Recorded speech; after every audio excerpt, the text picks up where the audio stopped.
Today, I'm talking with two leaders who are changing the world by confronting the challenges of local government. They're doing this work with nobility, service, and this is an excellent episode because it impacts every one of us. The decisions that are made at local government impact our lives in our cities. They are doing good work that I know will inspire you. We're going to talk about how they're using TriMetrix. They're talking about how they make decisions and things that they do in their life. And it's inspirational and helpful on so many levels. And I can't wait to share it with you. Michael, hit it. Welcome to the Wake Up Eager Workforce Podcast, a show designed for leaders, trainers, and consultants who are responsible for employee selection and professional development. Each episode is packed full with insider tips, best practices, expert interviews, and inspiration. Please welcome the host who is helping leaders, trainers, and consultants everywhere, Susie Price.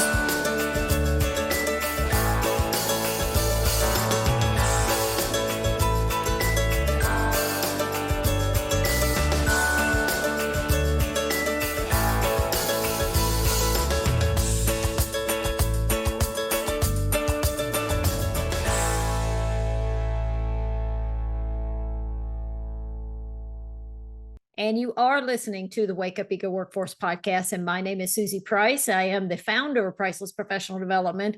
And at the Wake Up Eager Workforce Podcast, we cover everything related to helping you and the employees in your organizations build a high commitment, low drama, wake up eager workforce. So that's what we want. We want high commitment. I'm engaged in the work. I'm enthused in the work. We want low drama, means I have trust with the people I'm working with, the company I'm working for. I have belief in the mission and the vision, and all of that comes together.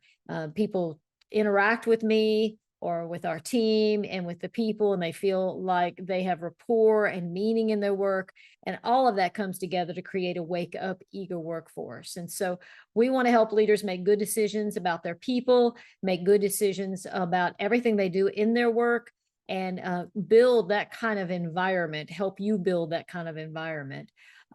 So we focus on helping build that environment by using different tools that help employees throughout the employee life cycle for hiring, onboarding, team building, leadership development, succession planning, and conflict resolution. And today our episode is episode 96. It'll be 96 and 97. So there's a part 1 and part 2. And the title is Confronting the Challenges of Local Government with Nobility, Service, and Excellence. We're going to talk about the challenges in local and government and how that impacts all of us. So you might be surprised at the level of challenge that the governments are running our cities are faced with.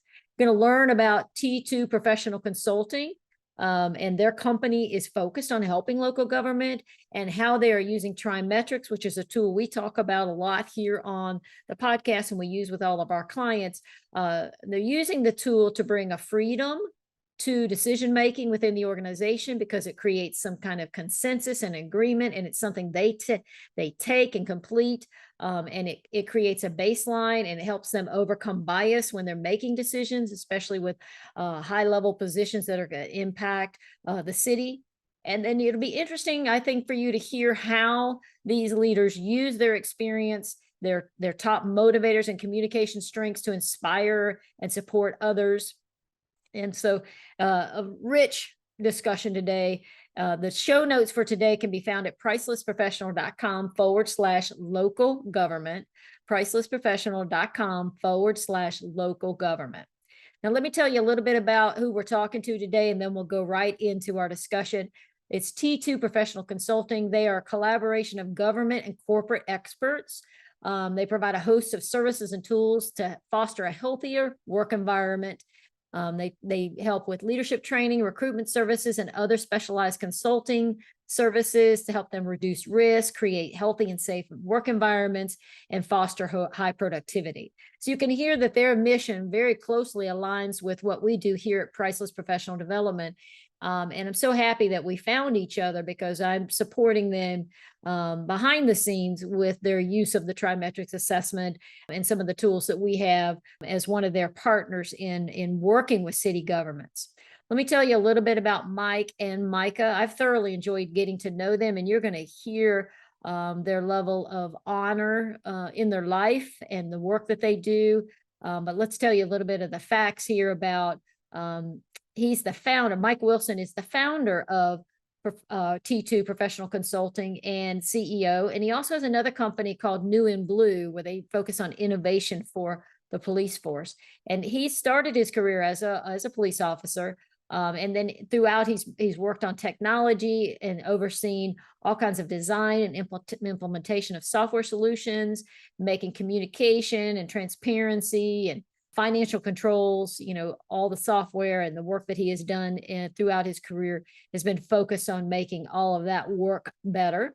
And he's enhanced emergency dispatching, body camera implementation, and gotten some awards for the communication around 911. So many things that he has been involved in that has been really important. He holds a master's and bachelor's degree in business administration with a concentration in finance, which he earned during his career in law enforcement. And he's done extensive graduate level study in communications and organizational development.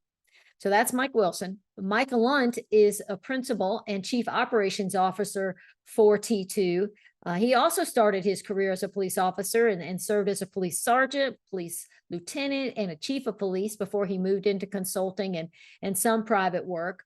He is a proven leader with a diversified educational and experiential background in both public and private sectors, and he has a master's degree in psychology. I can't wait for you to meet them and learn more about them. Let's go to the discussion now. Mike and Mica, so good to see you. Thank you for being here. Hello, Susie. Pleasure to be here. Happy as always, Susie, to be with you and chatting about our stuff. Yes, and we're going to jump right in. We're going to talk about the work that you do for city governments and city leaders and the work you're doing. The way I always think about it is you're helping them make good decisions. So talk about some of the specific challenges for cities in Texas and everywhere. You know that more than any of us. Tell us what's going on and what they're facing. All right. Well, one of the biggest, more prevailing issues is that you've seen a significant shift in tenure in senior executive level leadership positions. Probably a decade ago, average tenure was between 5 and 7 years of some of your top executives. Just over the last couple of years, that's actually dropped to about three to 4 years. So what happens is that creates a pretty intense dynamic where cities with that transition, every time you have a transition, you're losing institutional knowledge.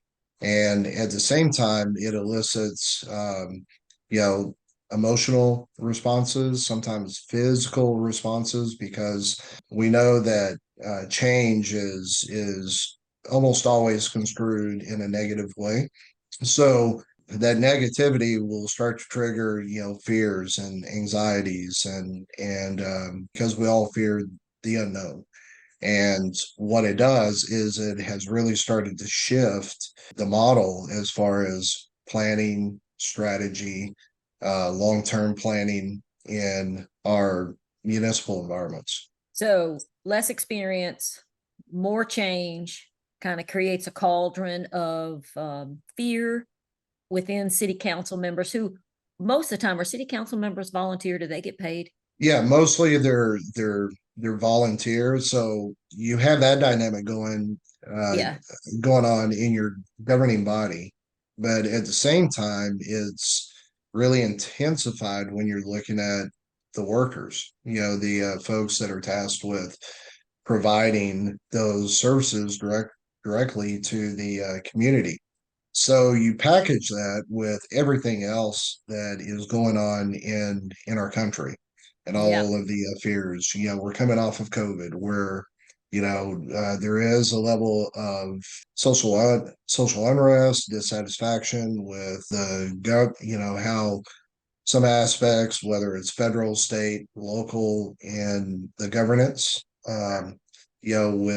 within our country. And then we add to, some of the violent events that are occurring in our communities. So they're getting hit from all levels. There really is no safe haven because all of these things have kind of permeated into the home. So what our goal is and what our intent is, we want folks to be happy at work, but also happy at home in all of our efforts. Yes. What would you add, Mica, to the challenges or what Mike shared? Two things come up based upon that. Totally agree. The folks are just not staying in jobs nearly as long as they are across the industry, or across the workforce as a whole, in public and private. One of the issues that government has struggled with for so long is just lagging behind. There will be a best practice, or there will be something that will come through in the private sector, and it takes us in government sometimes a decade or more to catch up to that. And the more that technology continues to advance, the more that competition continues to grow, that just isn't working anymore. It's too slow. And cities, I think, are struggling with how to keep up, how to compete in the marketplace for workers, whether they be at the senior level or frontline level or anywhere between. And so that's another piece that, while the public sector and the private sector are very different, there are some great things that we can learn and apply in government, particularly in local government, that some of our partners in the business world have been doing successfully for years, and we do some of that within T2L. Awesome. So when you talk about these changes, we're going to talk about some of the things that you do, because I've been so impressed with the both of you and the work you're doing. And I just feel like it matters so much, but I want to bring it home to people who are listening, because one, I'm not very familiar with the government or city councils. My dad was a mayor when I was a child in my little town of South Congaree. So I do know that. I remember he was the mayor, but that's beside the point. That did just come to mind. But talk a little bit about how these challenges, how do they impact the everyday citizen? So everybody who's listening lives in a city and is impacted by these challenges. Remind us or tell us what they are. Well, one of the major challenges is that local government elections are generally decided by 10% or less of the population that is in that area. So, you take a city with 10,000 folks, oftentimes, all those decisions in terms of who's becoming the mayor, who's getting onto city council or the county commissioner's court, can be decided by 1,000 folks or even a few hundred people, even in something that large. And so it's very easy for, different interests to influence who gets into those leadership positions if folks are not paying attention. Why does that matter? Well, units of local government are the ones that make decisions over zoning. So, what kind of facility can be developed right next door to you or down the road from you? What kind of businesses will that local government attract, which of course contributes to the amount of revenue that can come into the city or to the county from a sales tax standpoint or a property tax standpoint. And that revenue is what the city uses or the county uses to provide services. Water services, sewer services, trash services, the things that all of us need in order to run our daily lives. And, I've always found this interesting. If you go to a restaurant and you get bad service, generally you can just go to a different restaurant. You can immediately take your money and go somewhere else. When you live in a community, as we all do, it's hard to move. You can't call up the neighboring town and say, well, my town won't pick up my trash. Why don't you come over and do it? I'll pay you the money instead. It doesn't work like that. If you live in that community, you are required to pay taxes and fees to that community. And that's also been something that's contributed to the lag in government, is that governments have a steady source of income that is lawfully derived. Their citizens have to pay that money. And until, things get so bad that people vote with their feet In other words, they leave the community, which is costly and time consuming and so forth. Sometimes it doesn't motivate a unit of local government to kind of step up their game. In major metro areas and stuff like that, where there really is more competition, sometimes that drives it, but that can be a struggle for sure. And a reason why it's important to the everyday person that might not be immediately involved in local government, but it affects their daily life. Well, it sure is a reminder to get involved in your local government and the elections, pay attention. Yeah. And then also kind of a need for more accountability.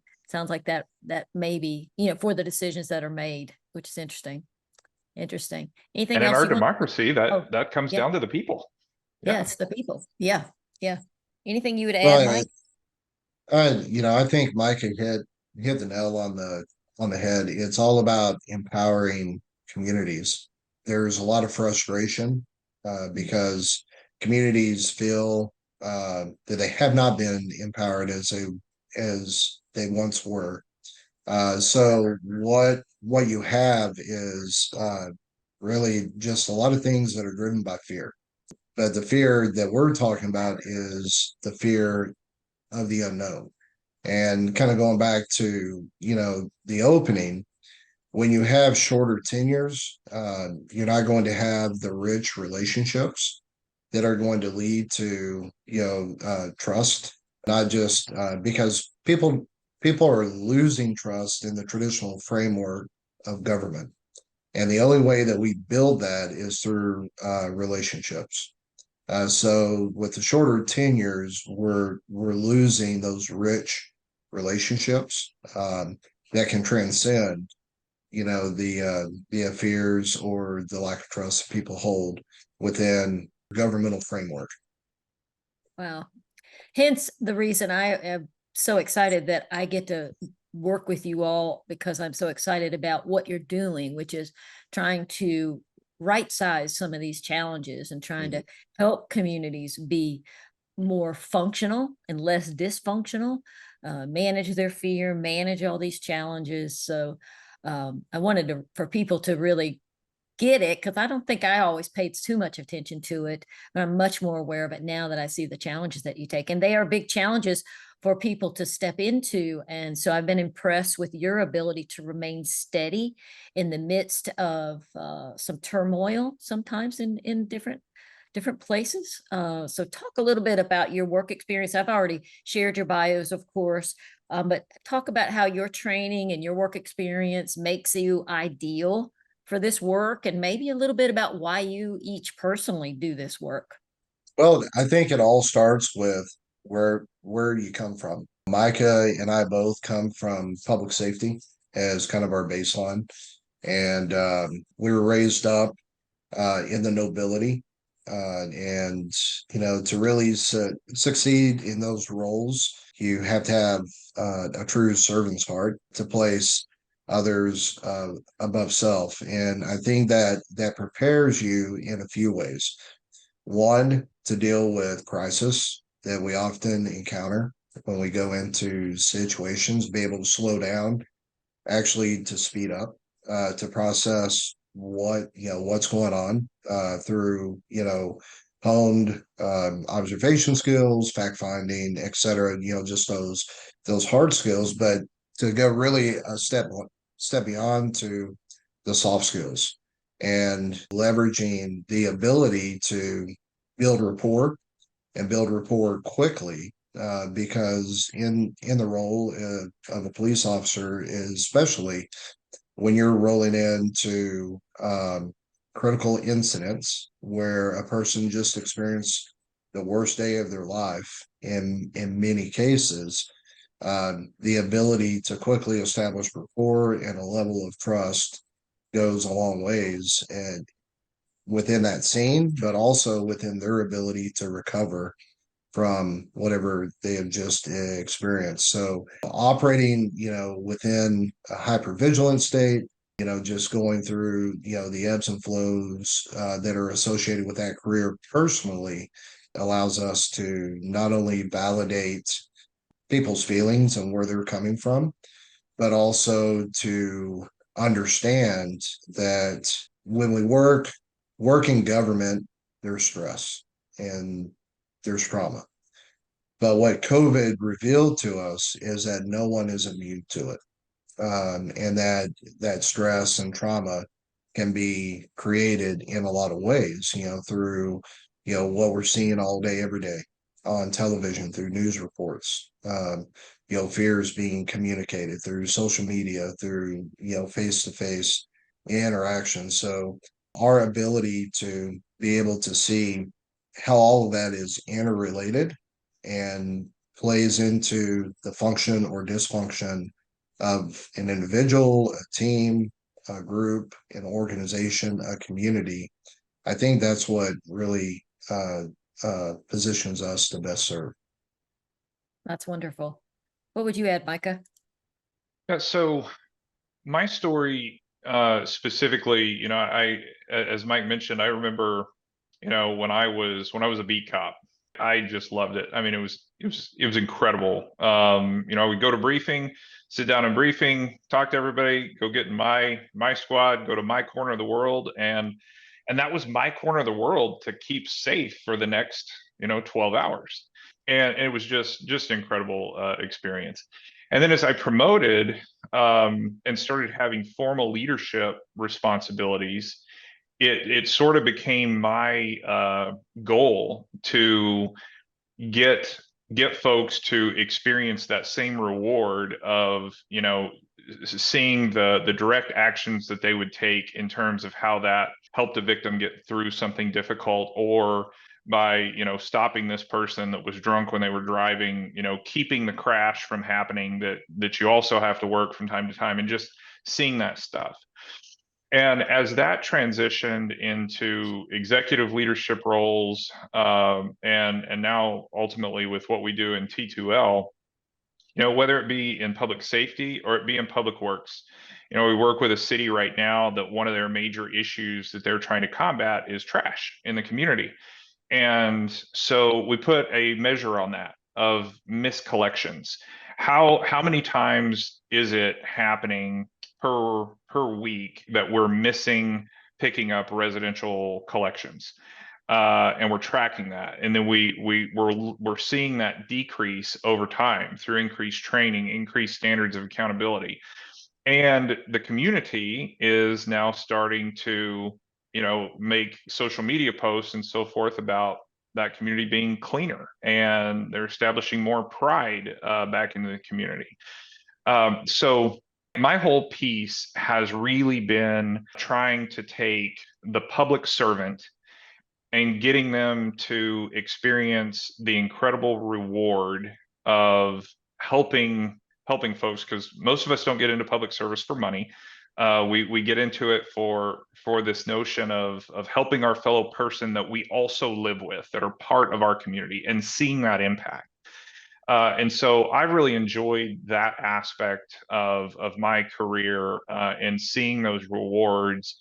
And now in our firm, helping cities turn that around to where the workers, the leaders are proud of the services that they're able to deliver to their citizens, to their business owners that work in the city.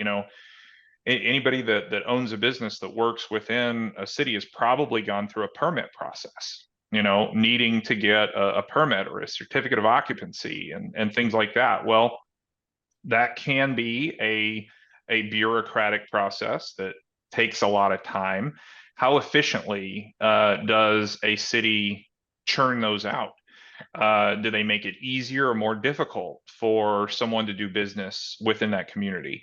And those are ways that we help units of local government, cities and counties, to improve their processes, and ultimately better serve their citizens. And when they see that, the reward that comes from that is really great.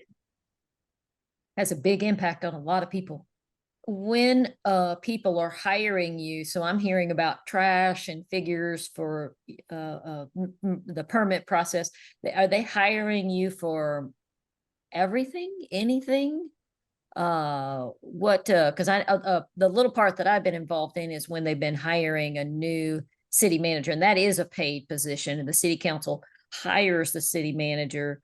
And the city council is all volunteer, but the city manager needs to be a high level senior executive. So I know you do that piece. So give a little bit of a brief on the parts and pieces that you do. I'm curious because I'm not aware of all the other. So our search and placement process is very unique. Mike and I are not aware of any other firm that kind of does what we do. And you, Susie, have been very instrumental in helping us really refine this process. But basically, when a city or county reaches out to us and says, we need to hire X, city manager, county administrator, police chief, finance director, whatever the case may be, there are plenty of firms out there that do that work. What we have found, and what a lot of our colleagues still in local government have found, is the criticism or the difficulty of the typical approach is, okay, you need a city manager, I'll do for you the exact same thing that I did for the last city, and we'll recruit, we'll put together a brochure, and we'll see who bites and try to get you a good candidate. It's just the traditional hiring process. And you can review pretty much any academic literature, Harvard Business Review, Forbes, and so forth, and there's plenty of criticism of the traditional hiring process. Doesn't work very well in private sector, doesn't work very well in public sector. And so we work on fit, establishing fit. And that process that we go through is very different. We certainly utilize the assessment tools with the TriMetrix as part of that process, but we also have a really detailed vetting process, from written recorded response assessment centers that folks go through, video recorded assessments, and so on. So our process is really unique in that way. And then in general, if a unit of local government hires us for other things, they hire us for some kind of problem. And Mike and I that's part of our slogan, right? Is problem solvers.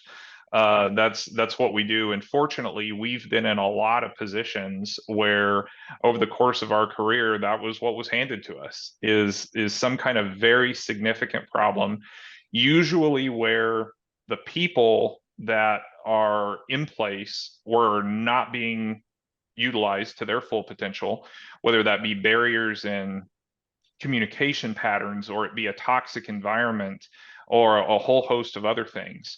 But we come in and we do a comprehensive assessment of the organization, analyze that through a SWOT framework. And when we then share those findings of the organization's strengths, weaknesses, opportunities, and threats, we provide an action plan that is detailed, saying, this is what you ought to do, this is what we believe to be the priorities. And then the organization can tackle that action plan with or without us. Usually they choose to tackle it with us, and that's where we try to develop that really long-term partnership and relationship to help bring them forward. Wonderful. Wonderful. Mike, anything you want to add?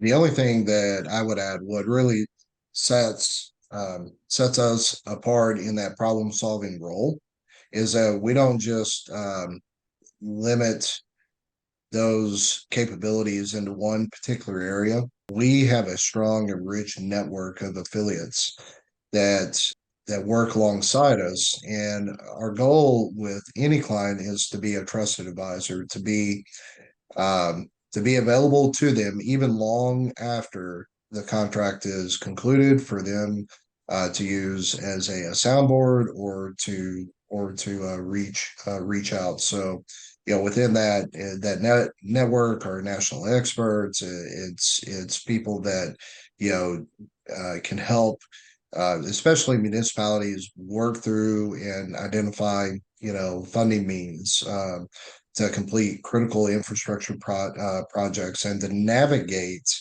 this new world that we live in, where we're really being forced to do more with less. And even as our populations continue to swell, that burden of service continues to grow.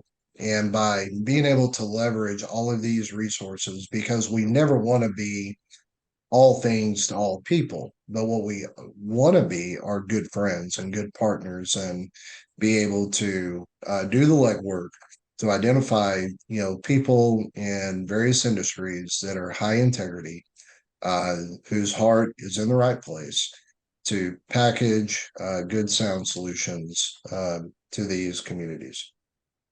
That's wonderful. Yeah, it's a trusted advisor.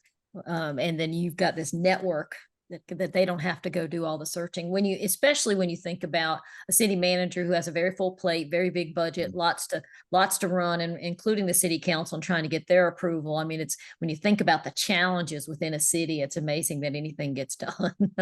Yes. It's amazing. And to go back to the assessment piece, when I think about the TriMetrix process, the benchmark process, which is getting buy-in from the city council.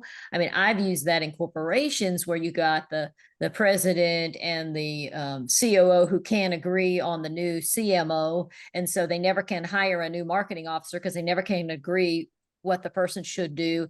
And so it just gets, and that's multiplied now, because I don't know how many people you have in a city council, 8-10 people are on the city council, and they're supposed to come to some agreement.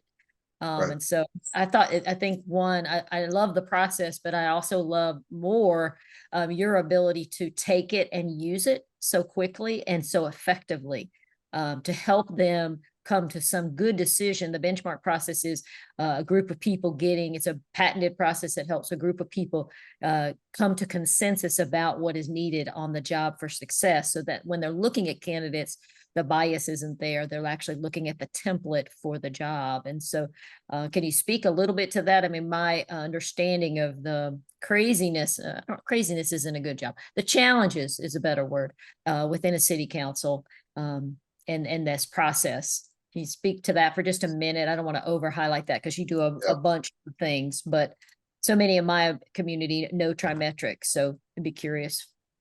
Well, great. Yes, we can. So anytime you're working with a governing body, you're dealing with anywhere from 6, 7, or more very passionate people.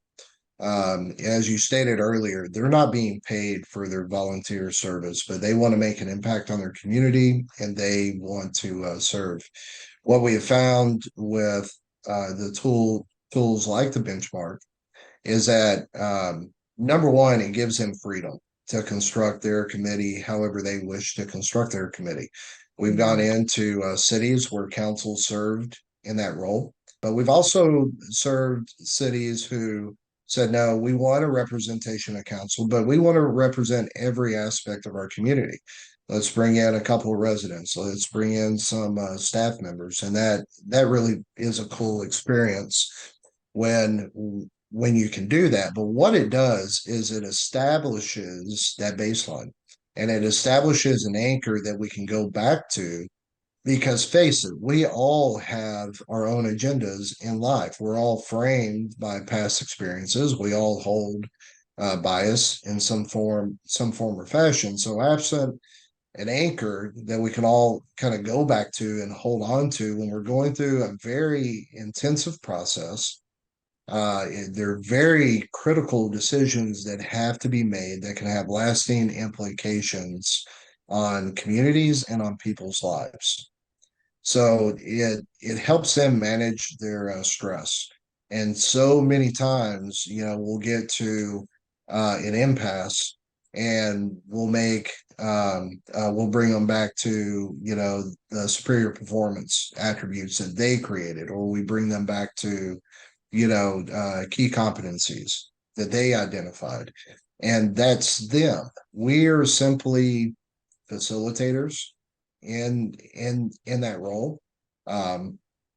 So that's, from my perspective, what the most value is for us in this role, is that you're able to kind of have that objective third party, which is the tool.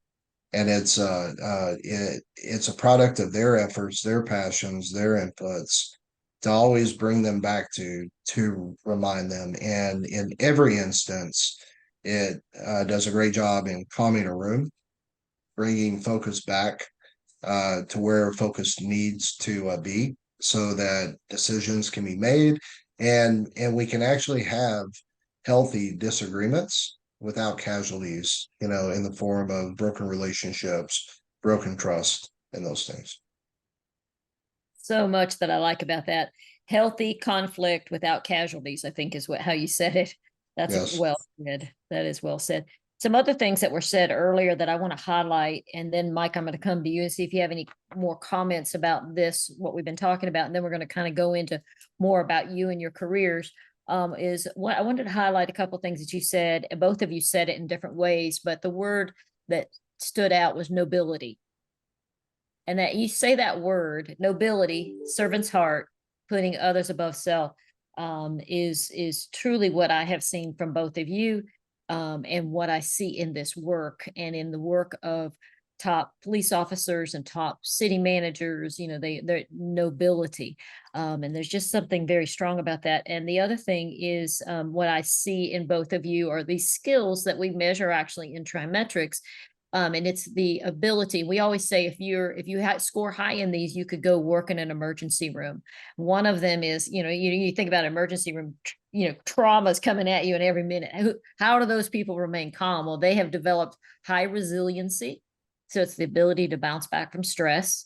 And a lot of that has to do with experience like you have, but it's also an internal structure. And the other is high internal self-control, which is, again, there's chaos all around, and you're the person who goes, gets calm. And you even said it, so we're gonna observe, build rapport, pay attention to what's going on. So anyway, just kudos to you both for stepping into this hotbed of challenges, making sense of it all, and I'm just real pleased to know that there are people like you all out there doing this work. What else would you say, Mica, about what we've talked about before we jump into a little bit more about you guys individually? The only other thing which probably be helpful to you and to your listeners is just the value that the TriMetrix provides. I love the benchmarking process. That's key. That's fundamental. But then when you get the TriMetrix result and you're comparing that back to the job benchmark, the analogy that I always use as I'm explaining this is that it's like walking into a dark room and you got a flashlight, and the TriMetrix shines a light into potential gaps, potential areas. And then through the use of that patented process, that just targets our research. It targets our behavioral based interviewing questions that ultimately results in better job fit. And that's the key differentiator that really helps. And I think that is so valuable in hiring processes, period. And it also really highlights the fact that city manager for any city over here and city manager for some city over here, same title, different role, different job. And our process really captures that as well. That's awesome. Great work. Let's go into talking about the assessment. So it's a great segue into, I like to always share what your individual motivators and your individual communication styles are. And then I've got a talent tracker that if you're watching the video, we'll talk about what the talent tracker is. But Mica, do you want to start about your motivators, what they are, and a little bit about what all that, means to you, or how it helps you, or sure, I can do that. So my top motivator is individualistic political. And you read that the short summaries on there, and I'm like, oh man, that always makes me sound like maybe not the nicest person in the room, the power player, commanding, and so on. The piece that really resonates for me is the ability to be free to make decisions. I love to define what the box is, and then use my creative ability to work within that box. I really, really like that. And when I'm constrained, or there are new constraints that come up that were not a part of that box before, or I'm working for somebody that, those boundaries keep changing, that is very, very frustrating for me to handle. So I try and work through that. And then my second is theoretical and knowledge, the learner, intellectual, studying, uh, constantly, looking at facts. And I mean, that's me to a T. Yeah, because you have, let's see, you have tell me about your degrees again. I had it in the bio, but real quick, it's psychology is my main piece. And then there was a point in time where I was really crazy and dabbled in physics and math. But yeah. Yeah, you love to learn. Indeed. And education. And you and Mike both share that motivator. You both have it as top interest. And then with the individualistic political, I mean, it's all neutral language. It depends on how we use it. Right. But if you didn't have people who were willing to step in the visibility place, then you wouldn't have people who start new companies, who start T2, work with Mike on T2L and stand in front of city managers and who, be on the firing line, sometimes that visibility. So, that's sometimes people have that same reaction about that particular motivator, but there's a lot of people or a lot of things we wouldn't have in this world if there weren't people who are willing to be out front and be the visible. And I've seen you in front of a city council just by video, and you tend to have a lot of charisma that captures the energy in the room. And Mike, you've probably seen that from him as well. And so that's a talent. Yeah, I've had some experiences in life that have, forced me to be in front of some situations that were very difficult to deal with, and having, I guess, some of that natural motivator has definitely helped. But certainly my experiences have helped refine a little bit of that in a trial by fire kind of way. Yeah, definitely. And your number 6 is aesthetic, which means, high aesthetic wants harmony and balance. The number 6 aesthetic says, I don't really need to stop and smell the roses.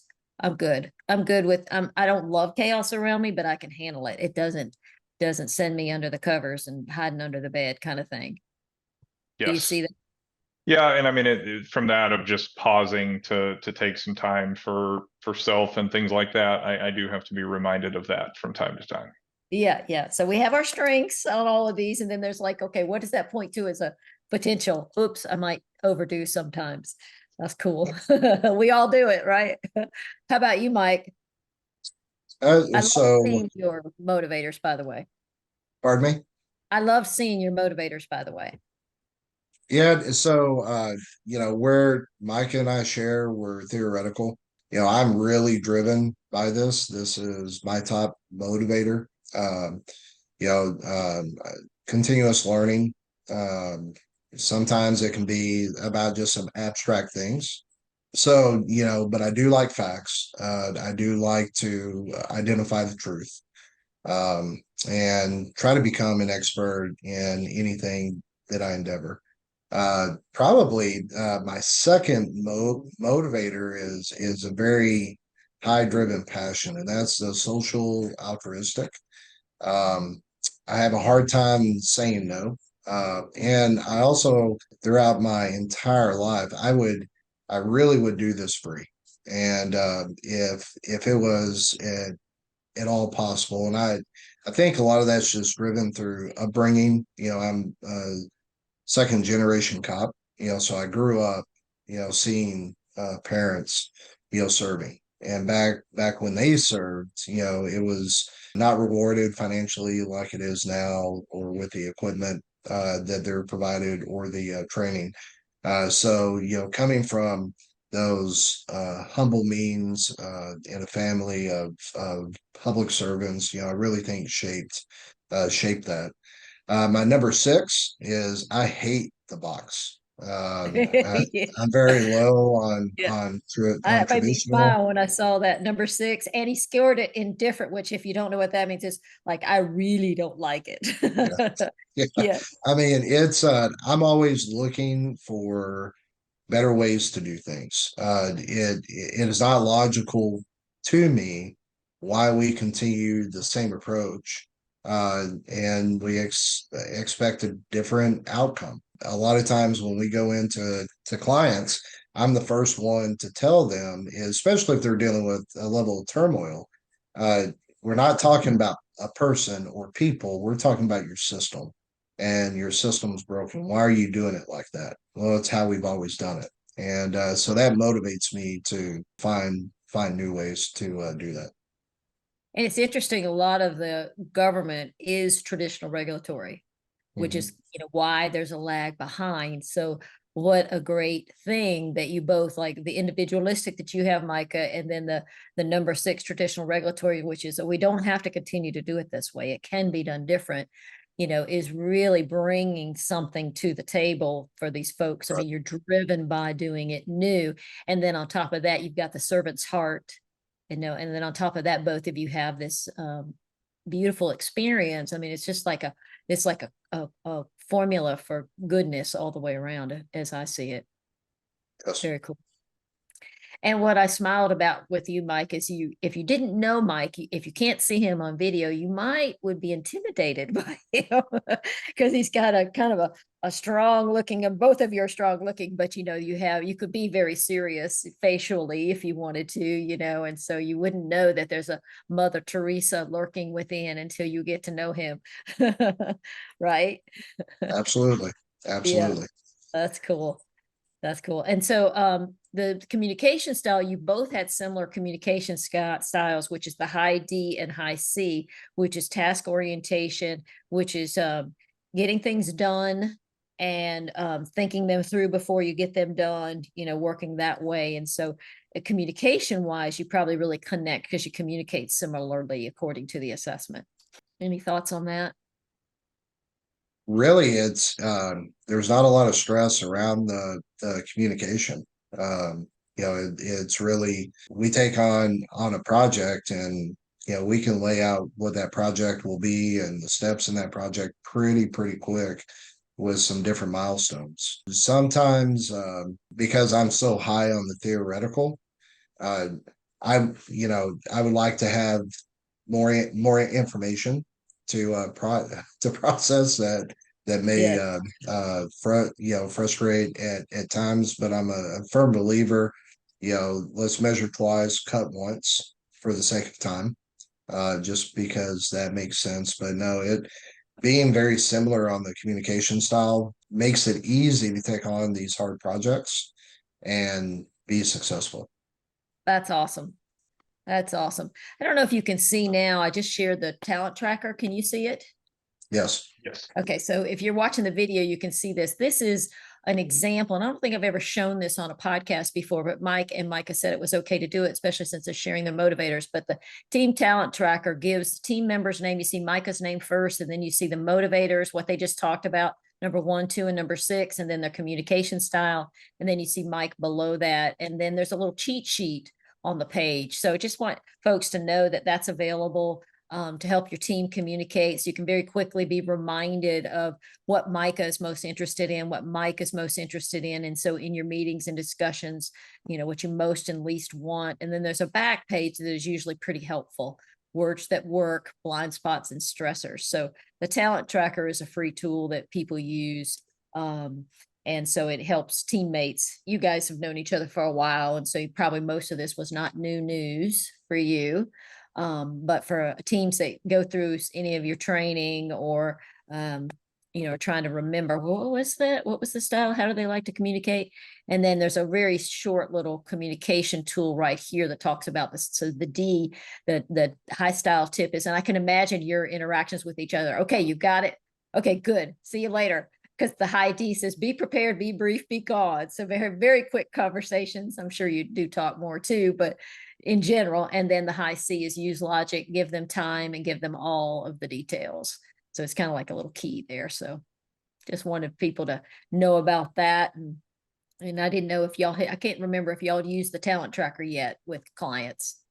We've not yet, but it's definitely a tool as we go into. We've been getting a lot of questions around within team development and how we could utilize some of these tools because of the effectiveness that they've seen in the search and selection process. And so this is a very valuable tool, for members of teams to get really quick up to speed on folks that they serve with, so that they can understand them to at a depth to where we can save time and efficiencies. Because that's some other feedback that we've received, is the level of how comprehensive our processes are, and the ability that we can deliver, a desired outcome within a very aggressive time frame. That's what people are looking for. The days of, spending 18 months to diagnose and start to fix issues just no longer works in any environment. What were you gonna say, Mica? So I think Mike, this may have just slipped his mind, but we actually have a private sector client that we have utilized this with, where we assisted with a placement and provided exactly this tool to the supervisor and the newly hired person. And one of the things that the feedback that I've gotten from that client is these two individuals, they're two individuals just like always, but they also have a lot of cultural and nationality differences. And so this tool, when we provided it to them and provided the directions in terms of how to use it to sit down and have that first conversation of, this is kind of what I prefer from a communication style, this is what I prefer, and so forth, as they had it, we've gotten some really great feedback on the utility of this being something that they continuously reference as they work on projects, even, think about sending emails and other forms of communication to one another. It's a very valuable tool. Yes. I just was thinking about too, when you think about the city manager, in the future, it'd be interesting to see the city manager's top reports, helping set the city manager up for success, having the city manager's top reports. I don't know that the city council would be willing to take the assessment, but if they ever would, he could, he or she could have input. So I just want to touch base on that. And I love you all sharing. I think it helps everybody learn. It helps us understand you more. And so I appreciate you sharing that. Talk a little bit about who's most influenced you in your life and career. You both mentioned a few different things, but maybe pick somebody or something and talk about who's most influenced you. So for me, it's my wife, Shannon. She encouraged me way back at the beginning of my career to go down this path that I had always kind of been interested in, where I didn't necessarily have that same encouragement elsewhere. And what's been really cool about our relationship, and we get this feedback from long-term friends and family members, is that we have been, she's also sort of an executive level leader, but in the academic sector. And oddly enough, we've both experienced many similar challenges in terms of ethical dilemmas and things like that. And so we both have found ways to support each other in terms of standing up to some oppressive issues, some ethical issues that we've uncovered, and been there kind of through the thick and thin. And it's just been amazing. And she's always encouraged me to just follow your heart, follow your mind, keep that moral compass pointed in the northward direction, and everything will ultimately work out. It may be tough for a while, but everything will ultimately work out. And that support has been just invaluable to me. So wow, having that from your spouse is incredible. That's wonderful. How about you, Mike? Who's most influenced you? Well, actually, two people. I was very fortunate. I had two great mentors. The first was, as a young cop, my chief, who served as my chief for 15, 16 years, and a commander who recognized potential and looked past being rough around the edges, who invested a lot of time over many years to, number one, keep me out of trouble. Number two, steer that path and help me realize how to recognize blind spots that I had that was able to help me kind of soften my approach. And just really being blessed by having those people in my life because they really guided my career. And even though I didn't quite understand why they were doing what they were doing at the time or placing me in assignments that they were placing me in, they could see the bigger picture and they could see talents in me that I had not yet recognized. So the importance of having those value, those coaches and those confidants and the patience really allowed me to achieve what I was able to. Are you in touch with them today still? I Either one am. of them? Yeah. So we have check-in calls typically once a month, twice a month. Oh, that's If we're awesome. going, if I'm going into a pretty stressful situation or they see a news article, they'll call me and say, "Why are you doing that?" And Good. so it's continued to pay dividends, and it's also been cool to see how they've went from being more in a direct leading role to now just truly confidant, friend, but still a coach when necessary. Yeah, that's awesome. Nice. Nice to have people who care about you in your corner. We all need that. Absolutely. Yes. All right, let's go into what this is, the Wake Up Eager Workforce podcast, but we talk about having a wake up eager life, talk about being wake up eager leaders, wake up eager teams, and it's all about creating a life and work that when we wake up, we're happy to get up and go. And so talk a little bit about what you personally do in your life to have mental clarity, physical health, and then when we talk about spiritual, it can be anything, but it can also include close friends, family, some kind of habits or things that you do that keep you on track. Well, so from my biggest difficulty is mental clarity because it's really hard to shut my brain off. But what I do engage is a lot of audiobooks. I probably go through about 3 a week. Along with that is, building in just good habits when it's time to shut down, just shut down and try to redirect that attention to family activities, my spouse. Sometimes I do that well, sometimes I don't, but that's always an intentional focus. Body, I go to the gym 6 days a week. It's very much an addiction because I feel off if I'm not able to. And I try to do it first thing in the morning because that really sets the tone for the rest of the day. Um, Having to be active. I'm not good just sitting in one place. So, trying to, whether it's make events with the kids, that's a really high priority.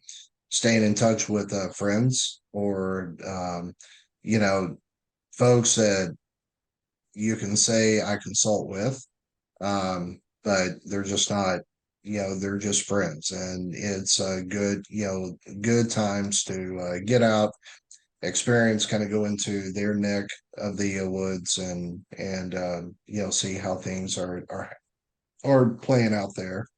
Spiritually, just a lot of prayer.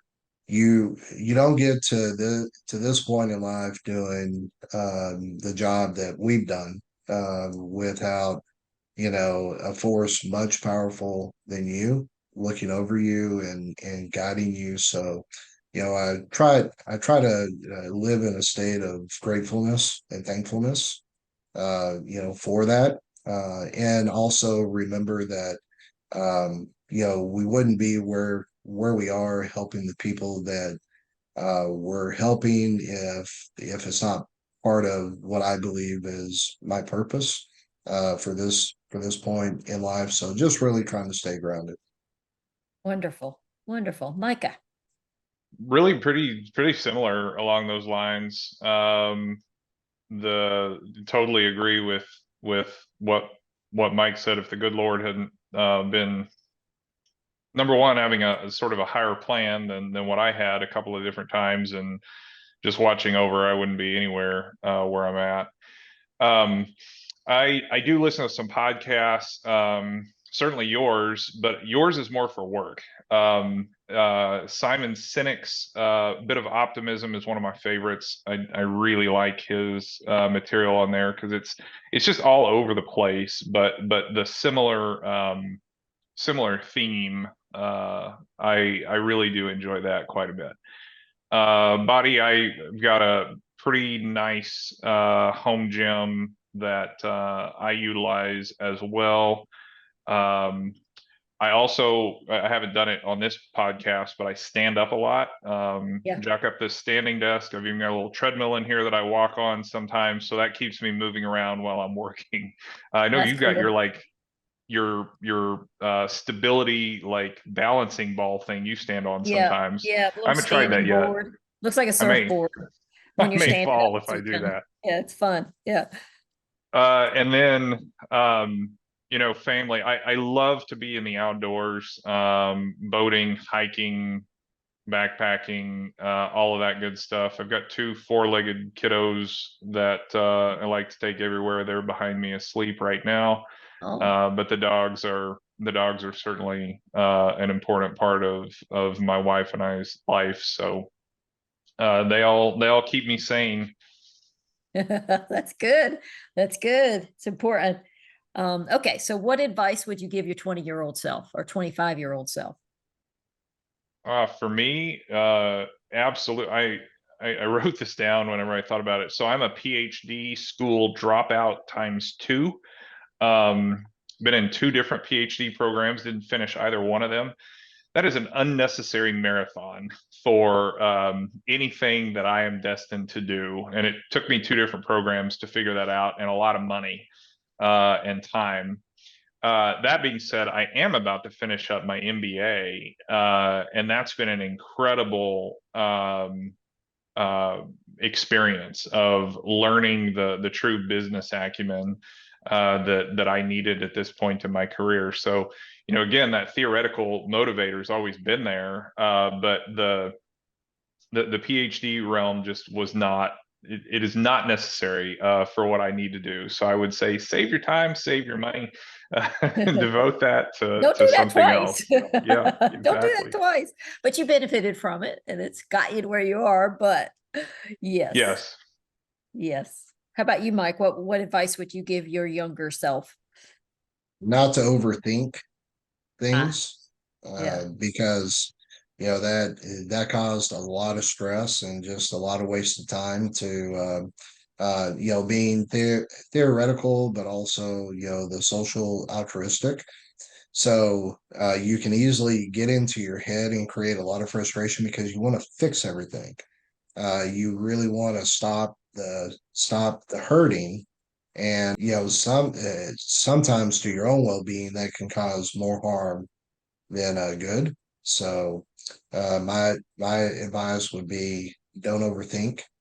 Yeah, so that's interesting. The high theoretical with the high C style. So the high C style wants accuracy, wants to get it right, because that's measuring how we like to work. And then the motivator is I like to spend all my time thinking and learning. And so you put those 2 together and it does magnify it. So that's so smart that, we all have to learn. We all have our blind spots and we all have our opportunities, and that you've seen that, like, okay, how do I do that? And then the me conflict is, well, the logic tells me this, but I really want to help these people. And you said it, I want to remove pain and suffering in the world. So sometimes they feel like they're at odds within us. And they're not, but until we have language to describe them, it's hard to overcome it. So interesting. Very cool. How about a billboard? Where would you put, if you could put a billboard anywhere, for the world to see, maybe, a place you would put it specifically, or maybe it's everywhere, who knows, you get to say, what would you put on it and where would you put it? I identified two quotes that I would put on mine. So I'd have like, if I had a billboard, I'd have to have it like split.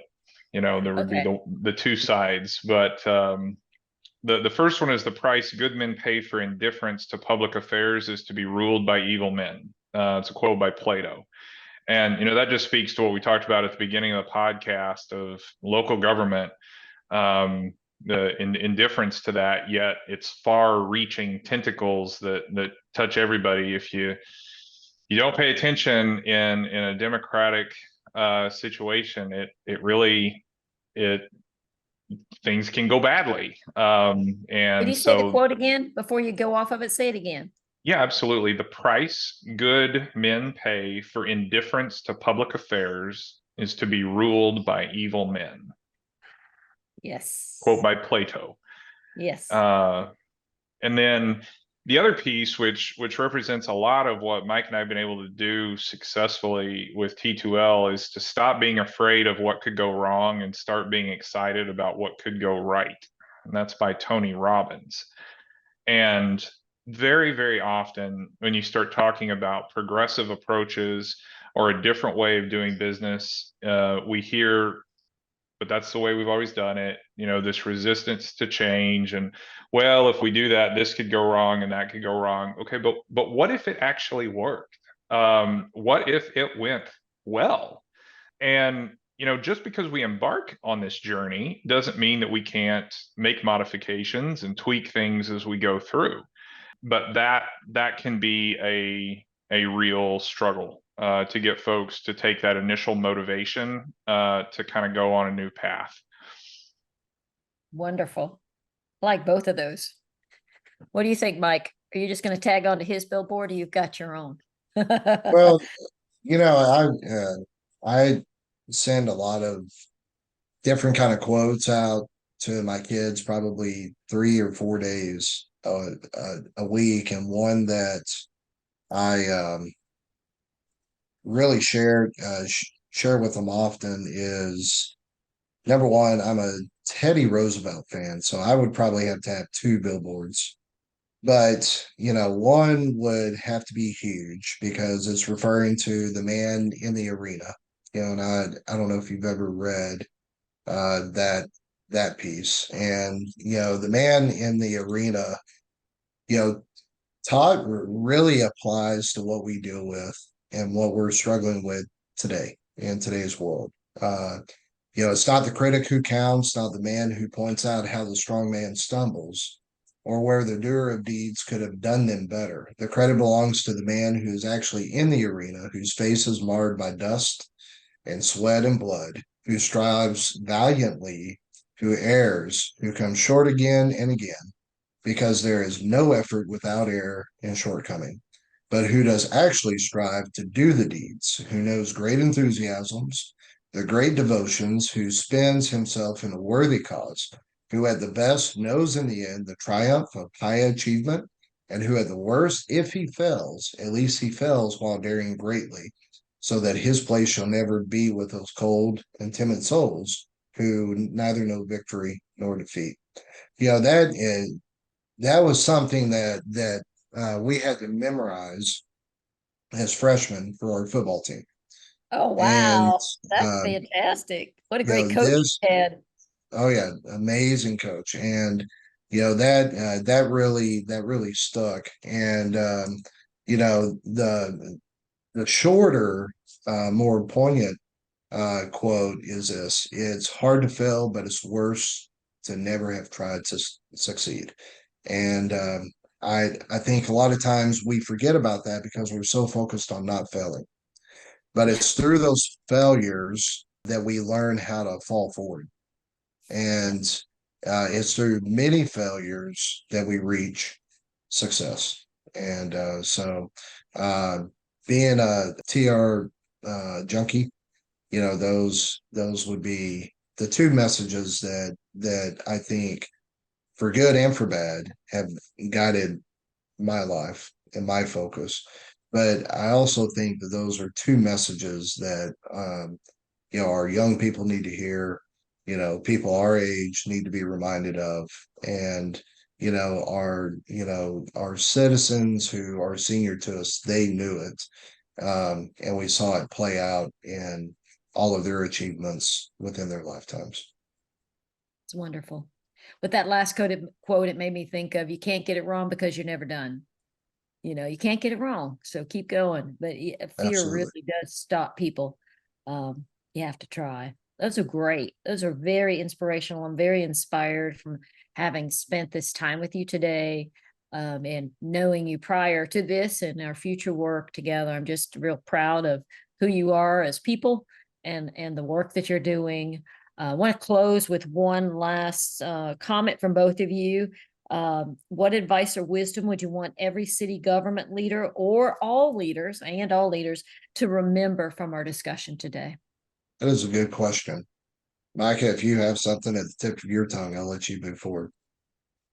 Yeah, I mean, it's all important, but I'm trying to think of something to really hone in on. Somebody's woken up. I see a little puppy head over there to your son. Yes, he did. My puppies are over here too. I was just curious if we were going to get a good look at him. I think for me, Susie, it's to remind them it's okay not to know everything, because there are people who stand ready to, kind of slide up beside you as a sounding board or a voice of reason to help you make the best decisions that you can possibly make. And with the tools that are available now, those decisions can be strong, data driven approaches. So don't sweat those things that you have no control of. Align yourself with resources. And lastly, be willing to put your ego and attitude aside, because there are always going to be the barriers to success, to consensus, and to building collaboration with all stakeholders. Yeah, great advice. Great advice. What would you add or share, Mica? I guess,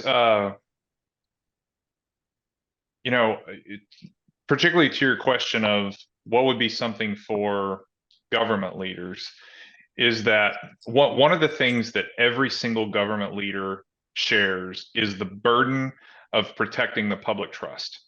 So we talked about how that, sometimes in local government, our citizens don't get that involved, and so on. And that just intensifies the fact that those who are in those positions of leadership have that tremendous responsibility of protecting and bearing the burden of public trust. And while it may take a long time, if a unit of local government isn't providing the best of services for citizens to vote with their feet and move away and that kind of thing, you can lose that public trust in a heartbeat. And it certainly takes a great deal of time to repair that and bring it back. But we are there to partner with that. Mike and I both have a lot of experience in the jurisdictions that we worked in of building and repairing public trust. And I think I'm pretty proud achievements in that area. And then with our firm, we've helped institutions to grow in their deposits in the trust bank from their constituents. And we are here to help accomplish that and help make that responsibility a little bit easier to bear. Wonderful. Wonderful. Thank you for the work that you're doing. Thank you, Susie. Real pleasure to partner with you. Well, it is my pleasure. And thank you for being on the Wake Up Eager Workforce podcast. Thank you, Susie, for having us.